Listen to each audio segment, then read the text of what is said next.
සුබ දවසක්. අදත් හැමෝම සාදරයෙන් පිළිගන්නවා ඔයාලගේ ස්පෝකන් ඉංග්ලිෂ් ලෙසන් එකට. අදත් සූදානම් වෙලා ඉන්නවා ඔයාලට ඔයාලගේ දිනදා භාවිතයට අත්‍යවශ්‍ය වන හොඳ ඉංග්‍රීසි වාක්‍ය කීපයක් කියලා දෙන්න. ඉතින් අපි තවත් වෙලාව අරගන්න නැතුව ගිහිල්ලා බලමු මම පළවෙනියටම තෝරගෙන තියෙන වාක්‍ය මොකක්ද කියලා. ඔයාලට පේනවා ඇති පළවෙනිටම මම තෝරගෙන තියන් ඉන්නවා එයා පුදුමයටපත් වුණා. අතීත කාලෙන් කියන්න ඕන වාක්‍යයක්. දැන් පුදුමයටපත් වෙනවට අපි ඉංග්‍රීසි වලින් කියන්නේ සර්ප්‍රයිස් කියලා. එතකොට එයා පුදුමයටපත් වුණා අතීත කාලේ. එතකොට was කියන ක්‍රියාපදය අපිට ප්‍රයෝජනවත් වෙනවා. එතකොට අපි මේ වාක්‍ය මෙන්න මෙහෙමයි කියන්නේ. He was surprised. He was surprised. එයා පුදුමයටපත් වුණා. He was surprised. හරි. අපි යමු අද දවසේ අංක 2ට. ඔයාට මොනවා හරි ඕනේ නම් මට කෝල් කරන්න. දැන් මෙහෙම අපිට කියන්න වෙනවනේ. මොන හරි ඕන නම් මට කියන්න. දැන් කොහොමද අපි ওই වාක්‍ය ඉංග්‍රීසි වලින් කියන්නේ? දැන් මේක ඉංග්‍රීසි වලින් කියනකොට ඉස්සල්ලාම කෝල් කරන්න. මට කෝල් කරන්න. ඔයාට මොනවා හරි ඕනේ නම් කියලා තමයි මම කියන්නේ. හැබැයි ඔයාට මොනවා හරි ඕනේ නම් කියන පාර්ට් එක කැමති නම් මුලින් කියන්නත් පුළුවන්. නමුත් මම අර මට කෝල් කරන්න කියන පාර්ට් එක තමයි මම මුලින් කියන්නේ. දැන් මට කෝල් කරන්න කියලා අපි කොහොමද ඉංග්‍රීසි වලින් කියන්නේ? අපිට කියන්න පුළුවන් call me කියලා. call me. බොහොම සරලයි. call me. මට call කරන්න. ඔයාට මොනවා හරි ඕනේ නම්. එතකොට මොනවා හරි කියන එකට anything කියන වචනේ තමයි මෙතනට ගැලපෙන්නේ. එතකොට ඔයාට මොනවා හරි ඕනේ නම් if you need. එතකොට මෙන්න මෙහෙමයි මේ වාක්‍යෙ එන්නේ. call me if you need anything. call me if you need anything. ඔයාට මොන හරි ඕන නම් මට කෝල් කරන්න. call me if you need anything. හරි. අපි යමු අංක 3ට. මෙතන රිදෙනවා. දැන් රිදෙනවට කියන්නේ hurt. මෙතන රිදෙනවා නම් it hurts here. it hurts here. හැබැයි මේ අර්ථයෙන් අපිට කියන්න පුළුවන් ඕනනම් this is where it hurts කියලා. එහෙම කියන්නත් පුළුවන්. එහෙම නැත්නම් වචන තුනෙන් කියනවා නම් මෙන්න මෙහෙම කියන්නත් පුළුවන්. it hurts here කියලා කියන්නත් පුළුවන්. හරි. 4වෙනි එක. විනාඩියක් ඉන්න. චුට්ටක් ඉන්න. කොහොමද අපි ඔය කියන්නේ? බොහොම සරලයි. just a minute. just a minute please. කරුණාකරලා චුට්ටක් ඉන්න. just a minute please. හරි. අපි යමු අංක 5ට. ඔයා මහන්සි වෙලා වැඩ කරන්න ඕනේ. දැන් මහන්සි වෙලා වැඩ කරනවට අපි ඉංග්‍රීසි වලින් කියන්නේ work hard කියලා. work hard. එතකොට ඔයා වැඩ කරන්න ඕනේ. එතකොට you should කියලා තමයි අපි මේක පටන් ගන්න. You should work hard. You should work hard. ඔයා මහන්සි වෙලා වැඩ කරන්න ඕනේ. You should work hard. හරි. අපි යමු අද දවසේ අංක 6ට. සුනිල් කාමරයට ඇතුල් වුණා. සුනිල් කාමරයට ගියා. දැන් ඇතුල් වුණා කියන එකට අපිට හොඳ ක්‍රියාපදයක් පාවිච්චි වෙනවා. මොකක්ද ඒ වචනය? අපිට enter කියලා කියන්න පුළුවන්. enter. එතකොට අතීත කාලෙන් මේක තියෙන්නේ. එතකොට entered කියලා වෙනවා. එතකොට Sunil entered the room. Sunil කාමරයට ඇතුල් වුණා. Sunil entered the room. හරි. අපි යමු අංක 7ට. එයා තරුණයි. දැන් තරුණයි කියන එක අපිට ඉංග්‍රීසි වලින් කියන්නේ young කියලා. young. එතකොට එයා තරුණයි නම් අපිට ඉංග්‍රීසි වලින් කියන්න පුළුවන් he is young. he is young. එයා තරුණයි. he is young. අංක 8. මම සෑහීමකටපත් වෙනවා. කියන්නේ මම තෘප්තිමත් වෙනවා මොකක් හරි දෙයක් එක්ක මම තෘප්තිමත් වෙනවා. කොහොමද දැන් සෑහීමකටපත් වෙනවා කියන දේ කොහොමද අපි ඉංග්‍රීසි වලින් කියන්නේ? අපිට satisfied කියලා කියන්න පුළුවන්. satisfied. එතකොට අපිට මේ අර්ථය මෙන්න මෙහෙම කියන්න පුළුවන්. I am satisfied with that. මම ඒකත් එක්ක තෘප්තිමත් වෙනවා. I am satisfied with that. මම සෑහීමකටපත් වෙනවා. හරි. අපි යමු අංක 9ට. ඔයා හරිම දක්ෂයි. චර අමාරු වාක්‍යයක් නෙමෙයි. ඔයා හරිම දක්ෂයි. You are very clever. You are very clever. You are very clever. ඔයා හරිම දක්ෂයි. You are very clever. අංක 10. මට මගේ රස්සාව නැති වුණා. බොහොම අවාසනාවන්ත සිදුවීමක්. මේ දවස්වල මේ තියෙන වසංගත තත්ත්වෙත් එක්ක එහෙම වෙන්න පුළුවන්. කොහොමද අපි මේක ඉංග්‍රීසි වලින් කියන්නේ? අපිට කියන්න පුළුවන් I lost my job. I lost my job. මට මගේ රස්සාව නැති වුණා. I lost my job. අංක 11. එයා කොහොමත් බොරු කිව්වේ නැහැ. දැන් බොරු කියනවට කියන්නේ ලයි කියලා. ඔයාලා ඒක දන්නවනේ. බොරු කියනවට කියන්නේ ලයි. හැබැයි කොහොමත් කියන මෙන්න මේ අර්ථය අපිට ඉංග්‍රීසි වලින් කොහොමද කියන්නේ? අපිට at all කියලා කියන්න පුළුවන්. at all. ඒතර මේ සම්පූර්ණ වාක්‍ය අපිට මෙන්න මෙහෙම කියන්න පුළුවන්. She didn't lie at all. එයා කොහොමත් බොරු කිව්වේ නැහැ. She didn't lie at all. හරි. අපි යමු අංක 12ට. මම මේක කලින් උත්සාහ කරලා තියෙනවා. දැන් කලින් කියන එක අපිට before කියන වචනය අද අපිට ඕනේ වෙනවා. දැන් උත්සාහ කරනවට කියන්නේ try නේ. එතකොට උත්සාහ කරලා තියෙනවා නම් I have tried. එතකොට අපිට මේ වාක්‍ය මෙන්න මෙහෙම කියන්න පුළුවන්. I have tried this before. මම මේක කලින් උත්සාහ කරලා තියෙනවා. I have tried this before. හරි. අපි යමු අංක 13ට. මම එයාට උදව් කරත් එයාට ඒක කරන්න බැරුව වුණා. දැන් එයාට ඒක කරන්න බැරි වුණා කියන එක මම කියනවා he failed.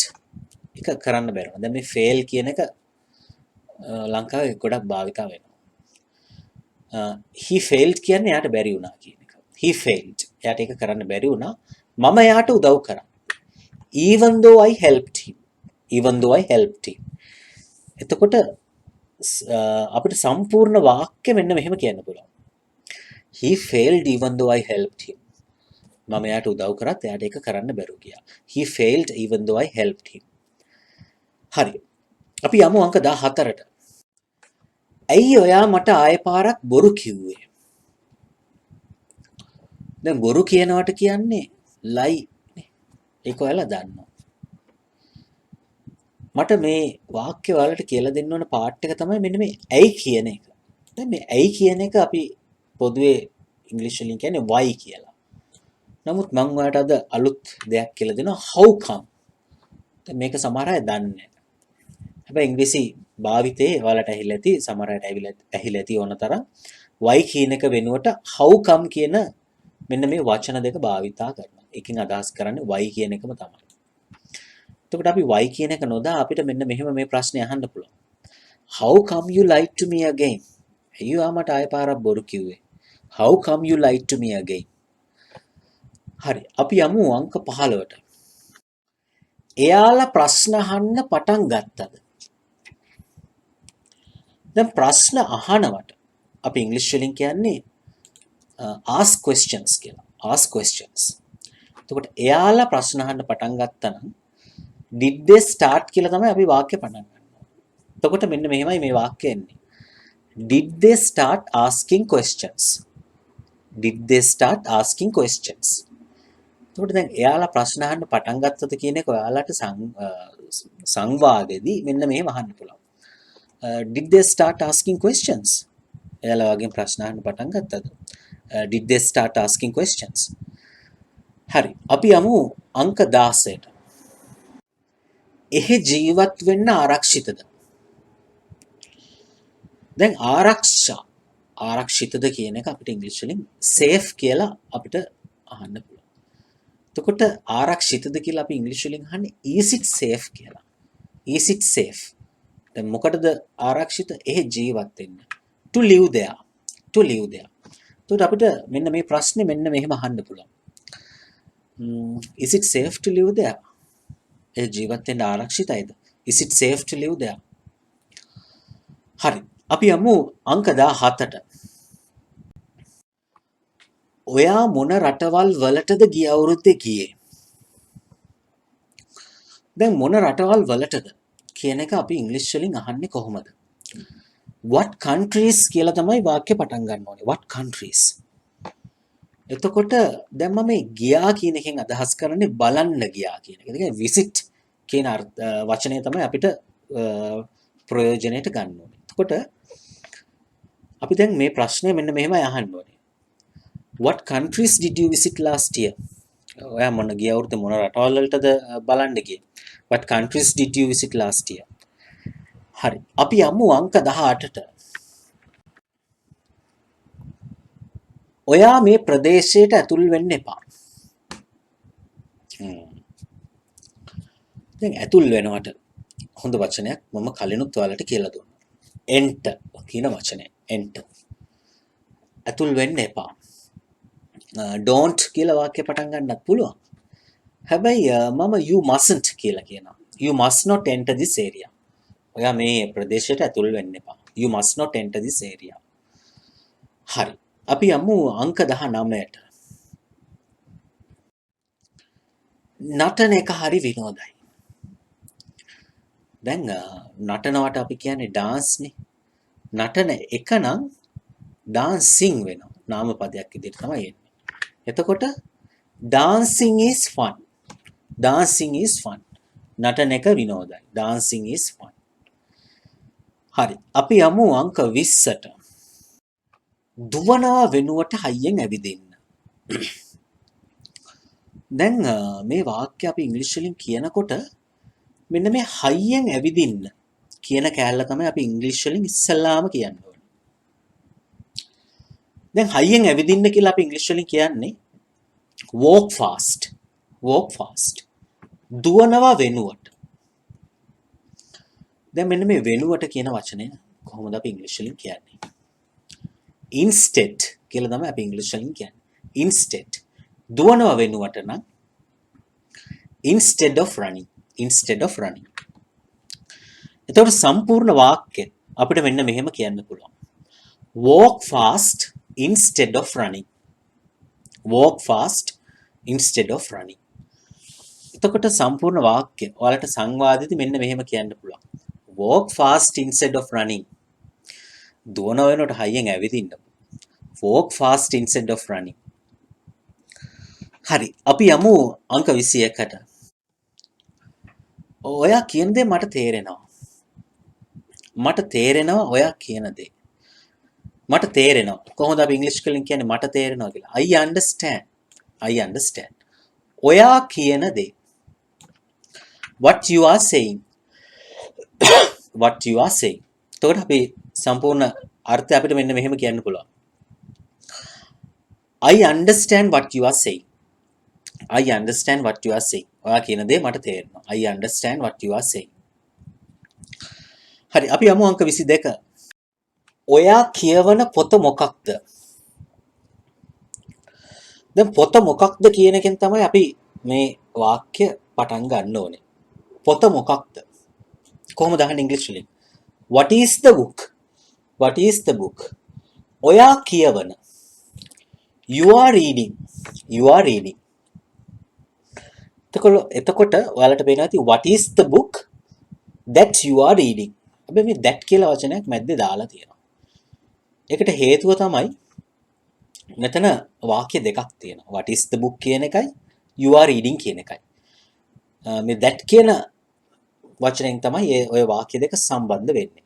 එතකොට අපිට ඉංග්‍රීසි වලින් අහනකොට මෙන්න මෙහෙම අහන්න පුළුවන් මේ ප්‍රශ්නේ. What's the book that you are reading? What's the book that you are reading? ඔයා කියවන පොත මොකක්ද? What's the book that you are reading? හරි. අපි යමු අංක 23ට.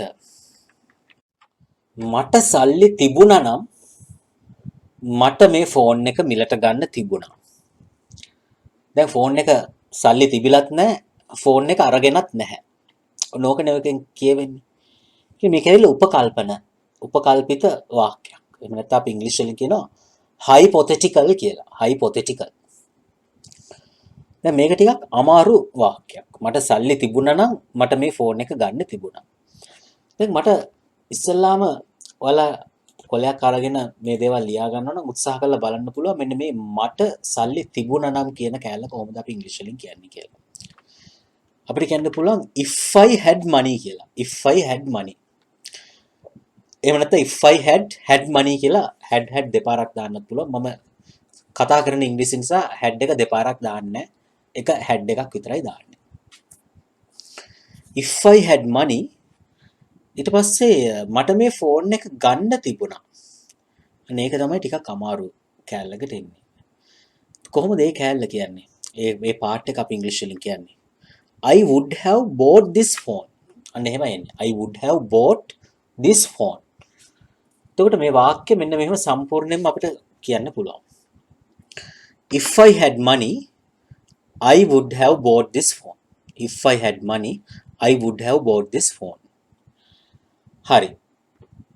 අපි යමු අංක 24ට.